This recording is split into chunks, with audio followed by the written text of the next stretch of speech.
Welcome to Storycomic Presents, where we interview amazing storytellers and artists. This is episode 202.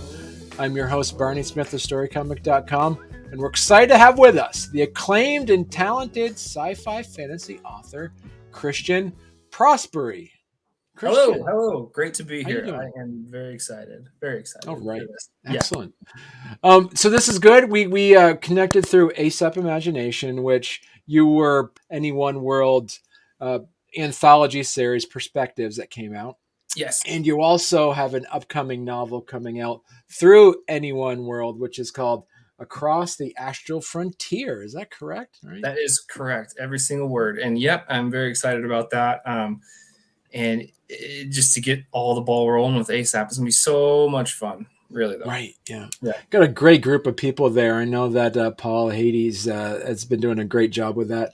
And before we jump in and kind of like talk more about your books, can we first kind of just jump in and kind of give people a little bit of background, how you got into writing and where it took you to today?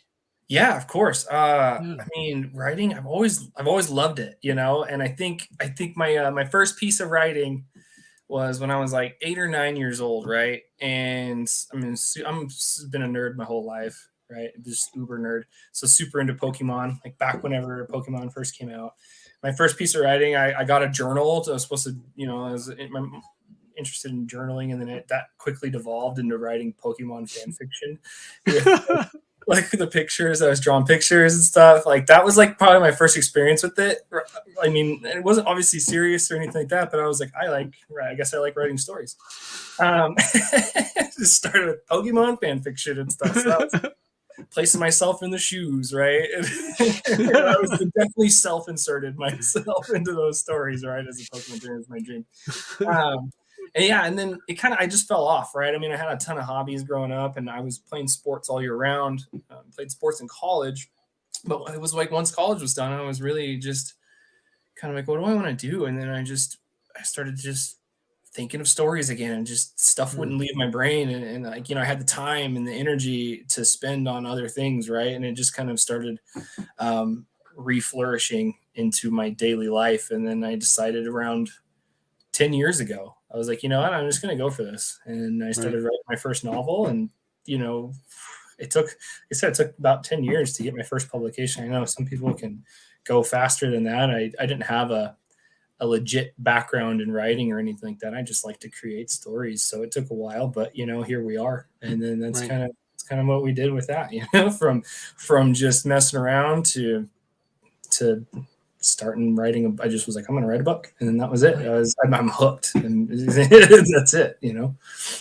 So the book that you're talking about, that you wrote the book, is that the book that's coming out next year? No, that's a different novel. Okay. One I kind of like, that one was more like a little bit out of spite, right? Because I'm like a uber nerd, right? I love Star Wars and I love Mass Effect, and those universes, like I love them. But I was like, at the time I was young and bullheaded, and I was like, I don't agree with any of this, so I'm gonna write my own book. And I just kind of made up this like sci-fi fantasy world that quickly became this whole living, breathing thing to me. And now I'm so deep into it, and I gotta write the trilogy. I got the whole first book written, second book, and Across the Astral Frontier is a side project that I wanted to get into, to put my foot in the door for self-publishing. Right. But then me and ASAP got together, and I can go into a little bit more of that in a bit, but you know. Yeah, talk to us a bit about that. How did you connect with ASAP Imagination? Yeah, so Twitter, man. Twitter is weird, right? You can use Twitter for so much stuff. Clearly it could be used for a ton of avenues of things, but you know, for writers and creators, especially indie creators, it's a good hub to go meet other people. I met the editor-in-chief, Lori Cunningham, right? We just kind of interacted quite a bit. And then she met Paul, and then they got together and did their thing. And that's kind of how I fell into that. And then I saw the posting of, you know, do you have any short stories that fit into sci-fi, horror, or fantasy? And I was like, oh, perfect. So I submitted, and, you know, it kind of just started, like I said, from interactions with her and then other people, and then they built their company, and then it just kind of flourished from there. Kind of built from there. Pretty cool. Pretty organic how it all happened, right? And so did she say, when they were looking at this, launching the Any One World, the Perspectives, is that did she reach out to them, or did you see that they're doing a call for submissions and you said, hey, can I submit something? Yeah, that's essentially, they posted on Twitter. They were like, hi, we're going to make an anthology. So the anthology that was last year, because this week is actually 2 years of ASAP. So 2-year birthday, which is awesome, which was the Anyone Con, they had that to celebrate. So if you want to check out what ASAP's about, go check out the Anyone Con. All the recordings that we did the last couple of days of the panels are on the website or on the YouTube channel and stuff. So that was the celebration. The other celebration last year was for Anyone World was the first publication with Perspectives. Well, not the first. They did, Lori and Hades did their own book, but then this was the first to kick it off. Yeah. Part of their main continuity book. Yeah. Yeah, exactly. So they kicked it off. But yeah, they did the anthology with all these other cool people, and they essentially just put a link on Twitter and was like, hey, if you have a sci-fi horror fantasy short story, send it to us and you could be featured in our thing, which is and the hook was that it was all the proceeds go to charity, which is also amazing. Dyspraxia Foundation from the UK. Hades has a personal relationship with that, he talks about it openly, but I'll leave it at that. He's got a personal relationship with it. And so all we writers, editors, artwork, take a look at this book, right? Isn't that awesome? Right. All these things that people did for free. We all just kind of threw our stories together, and it was amazing because a lot of us were first time publications, right? For like an actual publication company. Me personally was one of those people. So made a bunch of dreams come true while doing it for a good cause. So I can't ask for anything better, honestly. That's cool. Yeah.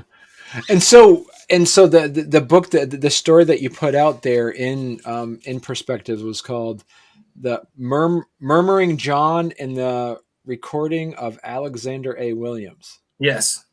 So talk to us a bit about what that short story is about. Yeah. So, man, I am big into sci-fi and I'm big into cosmic horror, right? Like Lovecraftian sort of vein, just love that stuff. So this was a combination of my love for sci-fi, my love for horror, my love for cosmic horror in particular. And I kind of just started building up this short story, in the after hours of I was working at a restaurant at the time. So, after hours when we get our butts kicked for 10 hours, sitting in the pub in the bar side, and I just started writing this story. And it kind of just became this thing I couldn't stop thinking about, even when I was done with it. And I was like, I'm going to edit this. And I was like, I want to add more to this whole world, this whole universe. And that's kind of where it came from. The story itself, or the whole idea of it is, cosmic horror is just something that I love, and bringing out the very human emotions that come with cosmic horror, I think, and trying to condense that into a very short piece. Once again, for my love for sci-fi. And so, yeah, it's a fun one, I think, at least, obviously. The short story that you put into Perspectives, is it part of the same world as your sci-fi series? Yeah. So actually what's kind of cool about this, so I'm going to just do a little self-plug here. But the story that I got published in Perspectives, Murmuring John, is going to be the first story in my collection. So, what's cool about that is like anybody that, that hears this can go and if they end up getting Perspectives, 1, you're going to be donating to charity. And then 2, if you read my story and like it, you're going to get an exact preview right into what my collection is going to be and how it's going to feel and stuff like that. Cause this is going to be the very first story that kicks it all off, kind of settles the reader into what they're going to get, I think, from it all. So, and is this part of your trilogy series as well then? No, that's different so far. Okay. We have yet to talk about where that's going to go with ASAP so far. I got a lot of work to do on that one. This one's just a whole new thing. I just kind of branched away from, I needed a break from writing, the sci-fi fantasy, creating all the species and the languages and yada, yada, yada, right? I wanted to make it a little more simple and make it about, human experience and horror, and then a whole different futuristic world to try to make it as different as I can, right? Right. But yeah, they're definitely not a part of the same universe, which is sometimes hard. So Sometimes I borrow from, and I gotta be right. careful not borrowing stuff, you know. But So what do you see? What are some of the challenges and benefits that you see from writing sci-fi and writing fantasy as compared to writing horror? um, horror, I think, like fantasy and sci-fi, like it depends on what you like to do and what you're into. See, I love world. I like them both, right? But they Mm, both have two different ways of going about it. Like sci-fi fantasy is a big focal point on like I feel like a world building and how do you interlace the world that you're trying to create and make alive and vivid for the readers. And incorporate that with the characters and the actions and all that stuff, right? That's kind of right. the foundation to me of fantasy and sci-fi is like the world around these characters, and how that affects their decisions, you know, how their personalities, yada yada yada. And then with horror, I think it just takes a big shift in focus, at least for me personally, Mm, because it's about and it's specifically cosmic horror, and it's about for me like the human experience of an event, right? You can still do the world building and stuff, but with this other one I focused a lot more on like, okay, here's this crazy insane situation that these people are in. We know that. How are they going to react? Like what are their emotions to this? And that's, I think, more of the focal point with stuff like horror. You know, you want to get people's feelings and emotions and capture that, and you still want to do that once again in fantasy and sci-fi, but you just take more time, I think, over here building with the fantasy and sci-fi with doing the world building right. versus this sci-fi horror fantasy. Like I can just kind of skip some steps, and here's where these people are, here's the situation, now let's focus on how they're going to get out or not get out, or what are they going to do, are they going insane, you know? And like you're really focusing on the emotional element of it, I think. Right. Hmm. And so with that said, what do you feel as though is I'm kind of curious about which genre usurps the other. So hypothetically speaking, if you have a horror themed fantasy novel, is that a fantasy novel or a horror novel? Man, I don't know, I think you might be asking the wrong guy. No, no, I mean, I think the interesting, and I think the reason why I love horror so much, is because horror is the only genre that's also an emotion, you Mm, know? So you like when you think about that, horror can be incorporated into anything. And right. it can be. It's just like love, right? You know, like Right. love can be incorporated into any story. So when you're talking about like fantasy and horror, I would say the fantasy takes over a little bit more because Right. horror can be anywhere. And it kind of should Right. be, right? I Right. think, you know, like I think, well, that's me personally. I obviously have a bias for it, but like I said, it's the only genre that's an emotion. You know, people Right. experience horror in a ton of different situations. So if you have a dragon coming at you, teeth gnashing, you know, and you're stuck in a cave and it's like trying to push its head through and get you, like that's kind of horrifying in a way, right? I mean, you can build a scene and make that really scary if you want within a Right. fantasy realm. And then you can also transcend horror obviously into sci-fi, or you can just keep it as a slasher movie, right, where it's just the whole movie's about the intensity of getting caught. Right, and that's horror too. It's horrors everywhere, and that's why I love it. Right.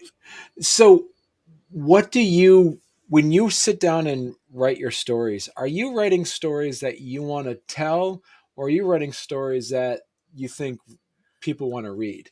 Oh man, I I think it's dependent so far. So the one book the first book that we were talking about, my sci-fi fantasy one, you know, that's a lot Right. more in the vein of like Star Wars and Mass Effect. I don't know if you've played that game Yeah. or know of it. Yeah, yeah. So it's like that one. I was like, okay, this is something that I would want to play or read, but I also want people to be able to experience this and enjoy it. And I think everybody wants somebody to experience and enjoy it. But with this sci-fi horror one that's coming out across the astral frontier, I be honest with you, I started writing it and I was like, I'm just gonna write something that I want to read. And I kind of hope that people are gonna like it, you know, and that's been the focal point of it. And there's been a resurgence, I think, in cosmic horror and stuff in mainstream media. You have like Archive 81 and you have Annihilation in the Southern Reach trilogy, you know, and you've got House of Leaves and all these amazing works in the cosmic horror vein. You have the Adam Benson and Justin, or Adam Moorhead and Justin Benson. They're two directors who direct a movie called The Endless. All these things are starting to merge with cosmic horror, and I'm starting to learn that you can tell these projects are really close to the hearts of these people, because it's a small niche of people that enjoy these things, I think. But so I kind of went with the same attitude and feeling like I'm going to write what I want to read and like something that I want to read, for on this time around. I got my novel over here where I'm trying to write for the masses, and I was like, I'm going to focus on what I want to read with this one, the stuff that I'm into, and we'll see if anybody's into it. So when you wrote your first novel that you talked about, that it's still that fantasy, how does that compare to, coming out with them Across the Astral Frontier? How is your style the same, or have you adapted as you wrote more? Yeah, I definitely wrote the first one to appeal to like more of a larger audience, I would say, kind of just a little easier digestible, I think, for readers and stuff. And then this one I kind of really took a lot of inspiration from, like I said, other works that I've read, like House of Leaves and the Southern Reach trilogy, which is Annihilation is the first book in that. And I don't know if you've ever seen that movie either. It doesn't really go by the book too much, but those ones, when you're reading them, they're a little more, like I said, a little less digestible, I think, for the readers and stuff like that. So I kind of tried to shift my writing into this, like I said, the stuff that I like to read. I want to be able to write that stuff too. So I definitely have a different way of doing it, but I really tried to focus on these collections of story, and I actually really tried to change my writing style with each of these stories. I don't want people to get, bored or feel like I'm super pretentious and trying to write these things, or whatever. And I wanted to try new things, and I wanted to have different writing styles for the short story collection too, just because, one, it's fun, and I think it'll keep people engaged a little bit more than having the same. I mean, like I said, I love reading Lovecraft and I love reading House of Leaves, but they can be pretty heavy. Those stories kind of heavy. So I tried to mix it up a little bit from that kind of style and move it on to, like have more quickie snap, like thriller within this story, but in the same universe and stuff like that. So. Right. Is there, working with ASAP Imagination, have you been approached to say, hey, Christian, do you want to try to write a comic book script? Or, hey, do you want to try something else? Would that be something that you would be amenable to as well? Oh, absolutely. Like, the cool thing about any one world and like just ASAP in general is like it's a big collaboration. So like we can all reach out to each other and be like, hey, can I use that? Or do you want to work together on something? So when Hades told me that, I immediately started thinking about these short stories that I'm writing. I'm like, holy, these could really work well as comics. These could be sweet as comics. And he was like, yeah, I think so too. You ever thought about doing comics? And he actually, I actually had to turn him down because he offered me a slot to do this project that he just announced it in the Anyone world, where everybody's going to be doing their own comic strip. And I told him I needed a little bit more practice on comic book writing and panel writing. You know what I mean? I don't have any experience with that, but do I think about it? Oh yeah. Especially with the avenue I have now to be able to do it. And to have somebody like Hades who's just like, yeah, let's try it. Oh, you want to write a comic? And I'm like, whoa, yeah, I do. But wait, maybe I should finish this first, what I'm working on first, sort of thing. But yeah, I definitely would love to incorporate that into future works for sure. So talk about your process. Do you write everything out first, or you do go draft by draft and then re-edit and go back and forth? Or what's your process like? Oh man. And it kind of varies from project to project, but the one thing I've found that I'm very consistent with is I'll sit there and I'll think about something forever and way too long, way longer than I should. I should be getting words down. But I sit there and I just throw these ideas around in my head. And if you're on, like I said, social medias and stuff, and you're in the writing realm, and you may know this, but you got your plotters and your pansters. You got the people who outline. You got the people who just word vomit right on the page. Right.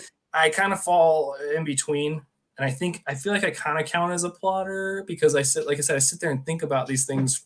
Like, usually have the whole story thought of. I don't write any outline out because I don't want to totally take one side's favor here. Right. But yeah, so I've noticed I'm at least consistent with that. Like, thought about all these stories, like, oh, for so long, and then I finally start putting them down, and it's not exactly the best process, I would say, because it's taken me a long time. I need to be a little bit better about that, but I think it's a lot of writers. I think it's like I just can't stop. Like it's just they're constantly up there. You know what I mean? And so always reworking things in my brain. And then I'm just once I sit down, I already have a solid idea of what I want to do. I have like a few 3 or 4 solid scenes. Like for these short stories, I've got like solid scenes, a solid ending, right? And then I kind of just work through it that, and then I kind of just tinker around and play, and I go in there. I have a bad habit of editing as I go too. I should probably just get it all on the page, but I'll read like 10 pages before I start writing again, and then I'll end up getting caught editing. Not so getting how down, but yeah. So how important is an editor to a writer? I think it's imperative. I think you need it. I did a panel yesterday about editing, and I was kind of asked a similar question. They were like, "Well, what do you think as a new writer? Can you give advice? Can you give advice to new writers out there on editing?" And the best thing I can think of is that you need to immediately go into it knowing that you need it. Everybody needs it. I don't care who you are. That's what I said. And I think I gave the example yesterday. I was like, I love Tolkien. He's like my favorite. He's like one of my favorite writers. I mean, the guy was an absolute genius, right? He created all these languages, and then he created a world and history from these languages, and that built in Lord of the Rings, Silmarillion, all the whole history. And then you find people of modern times, and maybe it's just the way people are writing now and how it's changed and shifted, because obviously things are going to change. But you have people like, oh, it's hard for me to read. I don't, and I go, well, maybe he could have used an editor. Maybe he even could have used an editor back then. He created all these things, but sometimes when it's telling a story, and sometimes it's when you're projecting, or you're trying to project an idea on your audience, you need somebody else to look at it and go, what are you trying to do here? Are you trying to do this because I didn't get it? Or yes, this works great, right? Like I said, it's imperative. We all need an editor, and there's no getting around it. And the sooner people can accept that, the better, the easier your writing career is going to be. I promise. So Christian, we have a lot of writers and would-be writers and people that are learning to writing novels. Listen, and if they come to you and say, Christian, I got $500. What should I spend this $500 on in order to start writing? In order to start writing, or start writing, and then let's say they have money afterwards. What do you do after the editor? Editor. I would spend it on an editor. I would. Yeah. Or like, if you're trying to find paid beta readers, that's fine. I think you can find beta readers and stuff like that. But if you have extra money left over and you have a novel sitting there and you've edited it 12 times, that's not enough. Yeah. I would pay for an editor, unless you are a professional editor yourself, and you trust yourself. But even then you get stuck in your own story and your own projects so easily that if it makes sense to you, it might not make sense to, you know what I mean? Like, you just need to get eyes on it. So if you got extra money, I'm telling you, pay for an editor. It helped me so much. Like I said, with my first novel, I had beta readers, and I had people with writing backgrounds, some of my friends that would edit it for me, paid for my first editor. And they all said the same thing. I said, well, at the beginning, I didn't really get into it until this point. The beginning was too long, and I sat there and tried to justify it in my brain. I have it this long because of this and this and this. And any writer is going to be able to justify their work, and that's fine. Right. And I paid for another editor, and she said the same thing. And I finally buckled, and I said, all right, I'm going to get rid of it. I'm going to cut 40 pages from my beginning of my book, and it's so much better. it's just so much better. And I should have just listened initially, right? Everybody was telling me, no one was trying to be mean or anything. They were trying to help. Right. Right. And, so it's to me, it's worth the money, and right. What are the skill sets that you recommend that a writer looks for in an editor? That's a tough one, because I've only had a few of them, but they've all been great. You know what I mean? I haven't really come across too many things that I don't like. I think most editors are really, really trying to help, trying to do their writers. A good skill set is being able to convey what doesn't make sense and what does. The best part about editing is that it doesn't have to be necessarily this whole hard, like, burn skin scraping process where you have to clean off, like it can be fine and it can be an acceptable thing. You have to be able to find an editor that can really bring out the positivity in your work, but also be honest. I mean, you want constructive criticism. If you find an editor that can't really do that, I don't know. It's tough. I personally, I don't need so much positive feedback, but to be honest, it's nice. Sometimes it's like, hey, this works, because what works is also a tool. You can see what works and you can rework it and be like, okay, if this works, I want to do this more in my piece. So how can I rework this and how can I make this into something else? And it's not always about what's bad. It's sometimes it's about what's good. You want to be able to keep doing what's good too.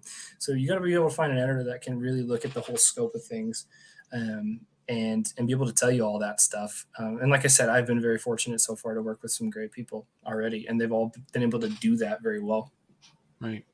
Now, you mentioned that you also have a day job as well, correct? Yes, I do. So, what would your advice be for writers to kind of balance day job and your day work to finding time to write?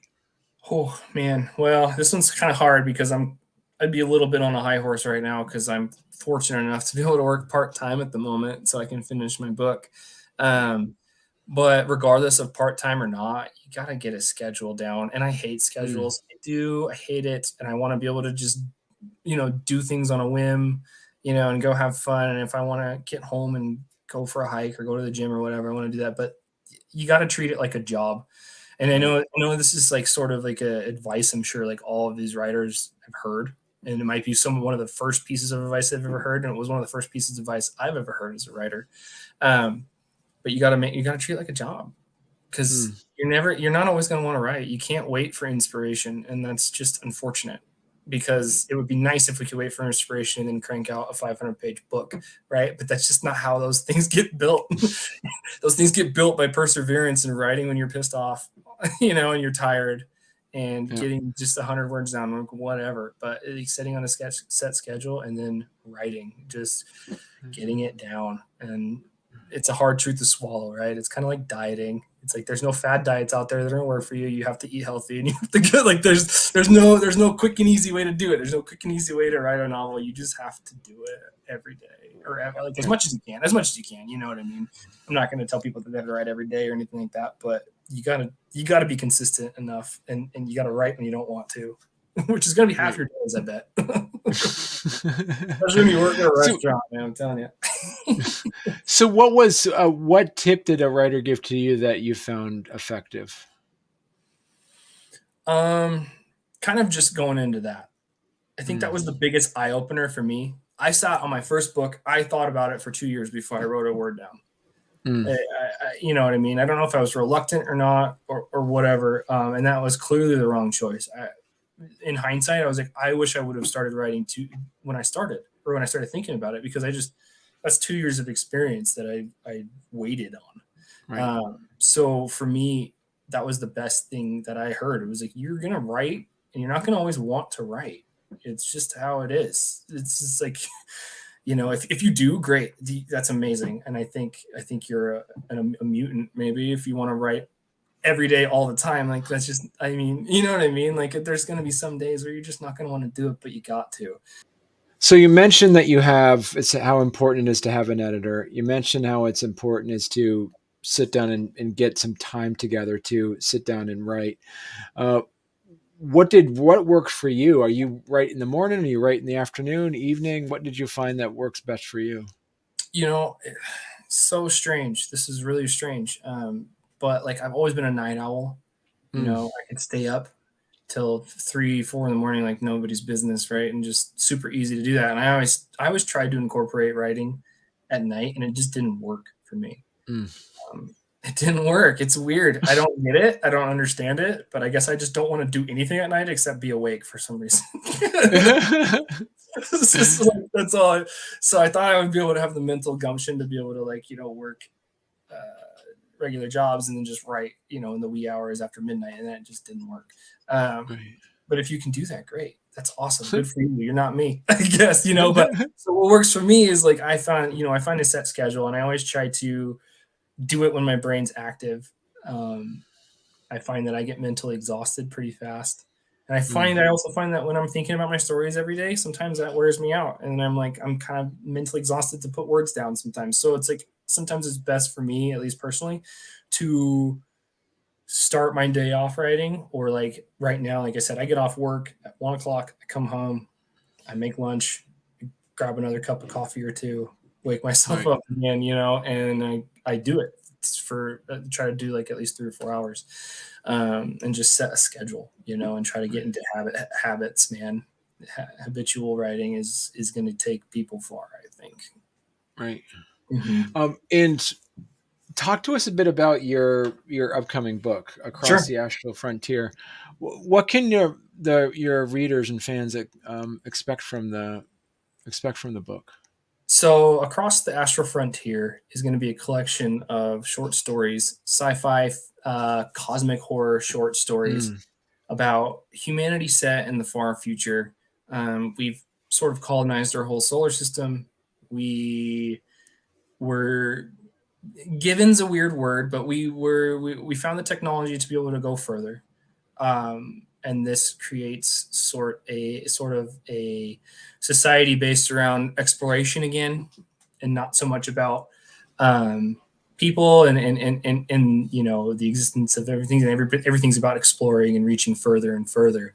And this collection is going to, I guess, be the show that overreach is. We're going to run into something, with the overreach of humanity's ambitions, right? To keep going further and further. And it's going to be about the horrifying things that, like I said, humanity in the far future will come across and run into, and the true meaning of the universe, I guess you could say, in this world. So, Wow. Yeah. And I'm going to tell it through these isolated incidents, right? So every story is going to be somebody different, years apart. And I want to really focus on the people's, like I said, the people's emotions in these stories, while also telling an overarching story in the background that I hope people can catch on to, with little clues here and there. Just like I said, something fun that I would love to read. But yep, yeah. So, how important was it to make your first novel in this sense like an anthology, instead of like using your long form prose that you produced earlier? Yeah. I mean, I tried to query agents, and I had a lot of nibbles for my other book, and I tried to go to the traditional publishing route. Um, this book, like I said, this started with a story, the first story, right? And I wanted to try traditional publishing, and I wanted to try self-publishing. I didn't know if I wanted to throw my other novel out there for self-publishing just quite yet. So once I started writing these stories, I was like, okay, I'm going to use this to step into self-publishing, step into the realm, get the experience with this story. Like I said, that like I'm just writing this for me at this point, kind of, and let's throw it out there and see what happens. That way I can get experience in self-publishing and how to advertise and how to do all that kind of stuff. And then it got published by ASAP, and Paul reached out and was like, hey, what else you got? I was like, well, I was going to do this as a self-publishing thing. He's like, well, just do it through us. And I was like, perfect, let's do that then. That sounds great, because I was going to do it anyway, right? So that's kind of how that built into fruition. Right. And so, if people want to actually check out the book themselves, they can go to anyoneworld.com. Is that the best place they can find it when it comes out? Yep, exactly. So like I said, right now they can go to anyoneworld.com, asapimagination.com. They'll be in the same little website there. You can get perspectives there. But yes, it'll come out when Across the Astral Frontier does come out. It'll come out at Anyone World as well. Okay. So, yeah, we have that on there. It says Across the Astral Frontier. If anybody wants to go to Anyone World, that's NE, the number one, then world.com. And you can see perspectives is right there. It's right near the bottom of that page. And then more to come. You see Across the Astral Frontier. And release date 2023, huh? that's right. Hopefully pre-orders are going to start soon. I'm looking to have it done in a couple months, start the editing process, pre-orders, and then we're looking to slate it for early 2023 so far, if we stay on schedule. So, and the editor for that, then for this, would that be Lori? She's doing it? Honestly, I'm not sure. We're gonna have to talk about it because I know the editor on Perspectives was Jessica Mondi, so she's right Okay. here, and so I'm not sure if she's gonna still be working with this or if it's gonna be Lori. I'm sure I'm gonna find out once I can actually finish this thing and send it over to him, huh? And then I think I'm personally either gonna I'm gonna use their services as well. But going back to what we talked about earlier, I'm also gonna hire an outside editor too, and get more eyes on it. And Right. it's just important for me. I'm just not I'm not skilled enough to not do it without an editor. I'm telling you, I got to get as many editors as I can. And you're also, people can also follow if they so choose on Twitter, where you're at Hooray Christian, correct? That's right. Yep. Yeah. That's right. Yeah. At Hooray Christian right there. Yeah. There's my dumb mug on my profile pic. And there we go. All right. Well, thank you so much, Christian, for coming on. I'm really excited to check out your book when it comes out. I love that combination of horror and science fiction. That sounds like it's going to be really amazing. Thank you, man. I appreciate that, and I appreciate you having me on today. You're welcome.